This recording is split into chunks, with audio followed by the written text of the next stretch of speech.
The Nun II is out, and you know what that means. I watched every movie in the Conjuring franchise. Now, the Conjuring franchise is kind of a subset of multiple movies that kind of have like one overarching thing, which is the Warrens. They're there usually, but not in every one of them. But they're kind of tied to everything in the franchise. I'm going to talk about every movie, and I'm going to do a full ranking of the series at the very end. Big spoiler warning for all the Conjuring movies, by the way. They'll be time-stamped, but still, you know, dodge the spoilers. If you haven't seen any, just skip it. So anyway, let's get into the video. This is where it all started. The Conjuring, the first movie. It's based off a true story, which is what gives a lot of people the heebie-jeebies when they think about this movie. They watch this movie and they're like, okay, I'm not afraid of these movies. And then they see based on a true story and they get a little scared. Based on a true story. They always make it a little bit crazier for the movie. But this movie's pretty good. It's got some good scares, but this movie actually goes pretty crazy pretty fast. The scene where the girl is like banging her head on the dresser while she's sleepwalking and then it knocks back. And I think overall the movie's just pretty scary. You guys know that typically in these horror franchises and horror series, my favorite one's always the first one. This is the best one. And this is the best one. If you disagree, I think you're kind of insane.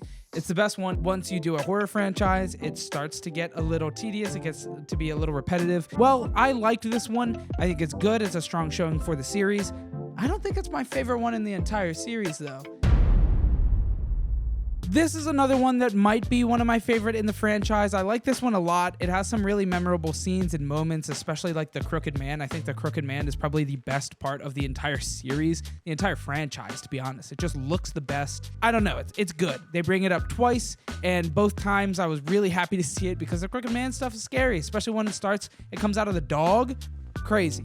Shut up, you old cow! But this one is okay because of the fact that it seems kind of like fake half the way, you know, the whole way through. We know that it's real, but everybody in the movie seems to think it's fake, especially since she actually fakes the scene at one point because the demon told her to do it. She couldn't do it with water in her mouth until you looked away. So she could have spit it out, taken another sip before you turned back. And I don't really care about the old man stuff as much. My house! The nun is really scary when she just pops up in the Warrens' house and she does the painting thing. That's a pretty crazy one. It's very memorable. And actually, I've seen the trailer for the Nun II, and they use it again. When this one started off, I was pretty sad to see the Ouija board because I just think Ouija boards are really simple. Starting off with a Ouija board is kind of lame. It feels a little lazy. Now we have the latest installment of the franchise, except for the Nun II. This is, once again, an alright one. It's probably the weakest in the Conjuring series, in my opinion, out of like the Conjuring movies, not, you know, Annabelle and Nun. The whole franchise, you know, it was fine. I think the effects got a lot better. You know, of course, the contortion stuff was really crazy, and the bad guys looked pretty scary. It was all being done by like one woman that was like a devil worshiper that used like totems and stuff, and I don't know, that just like didn't really resonate with me as much. But what I did like about the movie that I don't know if I loved at the time of viewing it, but now thinking about it, I think it was good because it had a little bit of variance, was how they sequenced the movie in the scenes and how they did it, right? They started basically already through the entirety of a movie. Like it felt like you were starting damn near close to the end of a movie, a different movie, right? Because it started with the exorcism of this little boy, and we got like a paragraph of prologue, and that's it. And then we jump right into like the climax of their whole thing. But then they like pull the rug out and do the take me scene, which I think is a really good scene. Leave him alone, okay? Leave him alone and take me. Take me. And just like that, instead of it being us starting at the climax of a movie, we're actually starting at the beginning of his story. And his story's fine. It's pretty generic. He goes and kills someone being possessed, and then he goes to jail. He was gonna get the death sentence. They kind of plead that, like, you know, demonic, the devil made me do it or whatever. Hey, they said it, right? What does that do to the whole system of law if a person can walk in and say, the devil made me do it? And just like that, he gets 5 years at the end of the movie instead, which is kind of a happy ending, but not quite like the happy ending that, you know, I don't really love in horror movies, because that is like not a happy ending because he had 5 years in prison. Could have been worse. Could have been death sentence, but hey, still kind of a happy ending. I did like the bits of Ed and Lorraine's backstory that we got, the gazebo scene and all. That was cute. Cool for them. I guess we'll talk about the one-off La Llorona. This might have another one in the series, but probably not. I think it's a one-off, and I think they should do this more, the wedding dress lady, that we actually get to see once again in Annabelle Comes Home, which I like. I think that movie was good. We'll talk about that later in the Annabelle saga. But for now, La Llorona was pretty good. I like the lead actress, the mom. She's been in a bunch of random things that I enjoyed. She was Velma. That's funny. And she was in that show that I liked. I think, honestly, the build-up scenes were better than the actual climax in the house. That might just be me, but I think my favorite, like, scenes or sequence in general were the kids, like, the main kids' first interactions with La Llorona. The boy meets her in the alley and it, like, sees her and gets scared and then runs into the car. And then the car sequence where, like, the windows are opening, pretty scary. Yeah, I don't have a lot more to say. Oh, I do have one more thing to say. I like how it ends with the mom, like, stabbing her with the wooden cross. I don't know, man. Just felt more of a real ending, a more climactic finisher move. Like I said earlier, the first one in a series is usually my favorite. However, this one just isn't. I think this one's good, but I think Annabelle Creation and Annabelle Comes Home have more to offer. This one feels pretty generic as far as haunted doll goes. And that doesn't make it really that bad. It's still a good movie. It's fine. It has some good sequences, like the elevator sequence with the main girl. But overall, I feel like it's the weakest link in the series. Of course, you have the Your Soul scene. May God have mercy on your soul! It's not as bad as the one in Annabelle Creation. What do you need? Your soul! But it's just painfully generic, and I literally called it out when they said it. Like, I get they're demons, they want souls, but bro, come on. You did it in 2 different movies. There's no excuse. You did it. It was bad. Get over it. Also, not a huge fan of the ending. The self-sacrifice was noble, but predictable. Annabelle Creation had a solid setup, solid starting point, introduced a lot of characters, and gave us some backstory behind Annabelle. And until the Your Soul scene, I felt like this might be one of the best in the entire franchise. What do you need? Your soul! I cannot stress enough how much I disliked the Your Soul scene. Dude, it pissed me off. That being said, it still has some good sequences and good scenes, good foreshadowing, you know, with the wall riding wheelchair and the handicapped girl. I think the first scene where the main little girl sees Annabelle and you know, has the door opening and opens up the door to a bunch of, like, Bible pages, and it's creepy, man. And then it, like, knocks back on the door and opens the door, and then she's floating in the sheets. Scary stuff. That's a good sequence. I won't even lie. It's a good sequence. You also have the hide and seek sequence. That one's good as well. At one point, they do the broad daylight shit. Man, it's scary. Stuff is just scarier in the broad daylight. It feels a little safer. But overall, it's a good movie. Good movie, except for Your Soul. Annabelle Comes Home is probably my favorite movie in the franchise. The best of all the Conjuring, Annabelle, Nun, all of it. It's probably my favorite one. It brings a spotlight to the home that has all of the artifacts. So you actually get to see, like, references from all these different movies and cases and other cases that they haven't even talked about. You get to see the La Llorona. That's cool. I think that's La Llorona. It might just be a creepy wedding dress, but I think it's La Llorona. You also get to see, like, this werewolf thing that is probably the weakest link of the movie, but it's werewolf. You have the one girl that actually, like, makes it all happen, which is stupid, by the way. Crazy. How would you do that? I just don't get it. Maybe, once again, maybe I'm just a little baby boy. But I would not go in there and touch all of that stuff. I don't care if I don't believe it's real. I'm not doing it. I'm not giving it the light of day. I'm not trying.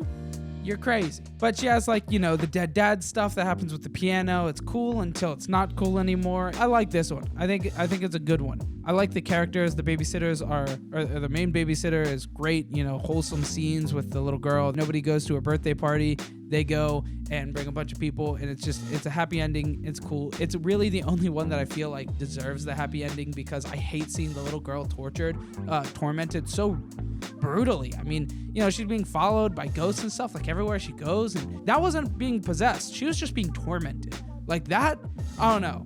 It deserved a happy ending. I'm glad she got it. Cool. Good movie. I enjoyed it.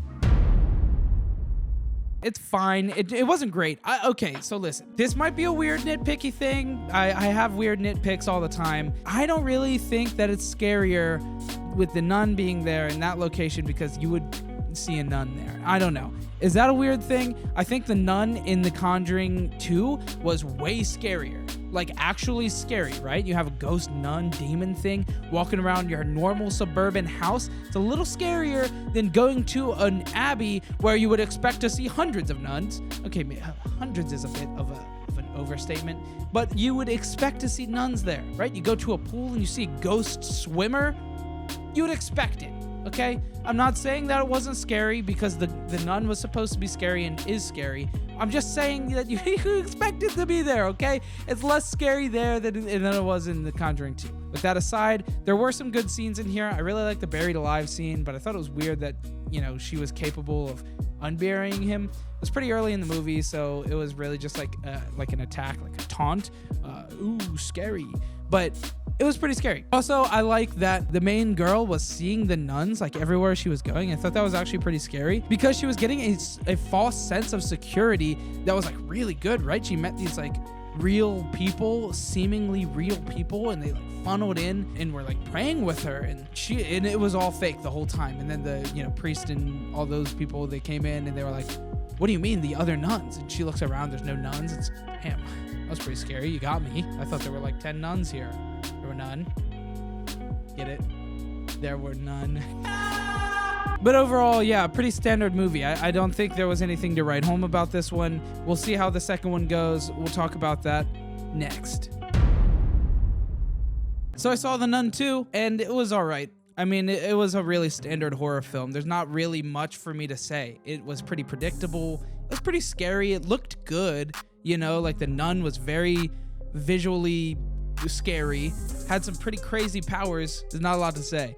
It looked good. There were some parts that looked really good. If you've seen the trailer, you know there was like the magazine thing, and it was a lot more drawn out in the actual movie, but that was a really cool scene. I was pretty like entranced in the scene, even though I knew exactly what was going to happen because they revealed it in the trailer. And that was probably the scariest scene, so you shouldn't have put that in the trailer. Even though it was predictable, it still looked good. It was still scary. You know, the cast, the characters were really stupid. They just like kind of walked into it.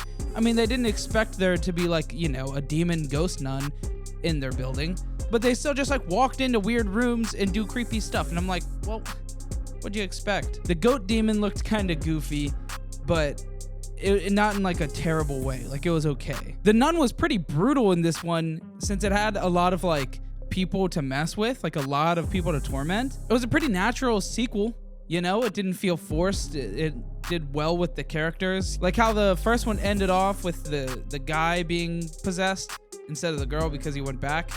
Well, it just kind of naturally went off of that. That's really it. It made sense. It looked good. It made sense. It was super predictable. Let's be real. Even the jump scares, every jump scare, none of them came out of the blue. They were all super expected. But that's most jump scares.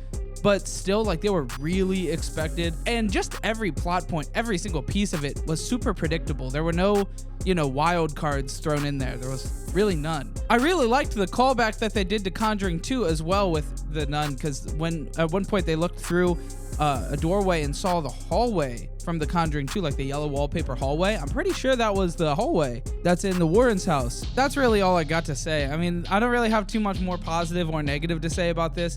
It looked good. It was super predictable. That's really it. So my final rankings is probably mostly expected. The Conjuring stuff is at the top, and then it's probably like some of the Annabelle stuff, and then it's like the Nun. And La Llorona is probably in the middle too. I gotta go with Conjuring 2 was my favorite. I think that's the best one all in all. All of the scariest stuff is like the scariest in there. And I think the Warren story is like the most compelling and all of the stuff. It's in that one. And then it's Annabelle Comes Home because I really like the references to everyone. Also like the characters are good. I think the babysitter and the little girl, their dynamic's really nice. So, and it's the one that deserved the happy ending the most in my opinion. So yeah, that one. And then it's Conjuring. And then it's The Conjuring Made Me Do It. And then Annabelle Creation. Then it's Annabelle. Then it's La Llorona. Then it's Nun II. Then it's Nun.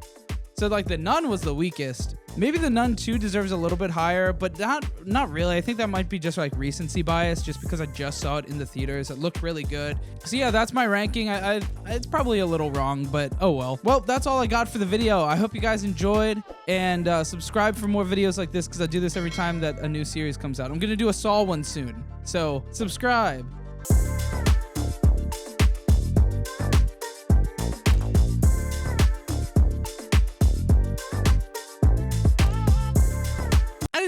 I didn't like the thumbs up. I didn't like the thumbs up I did.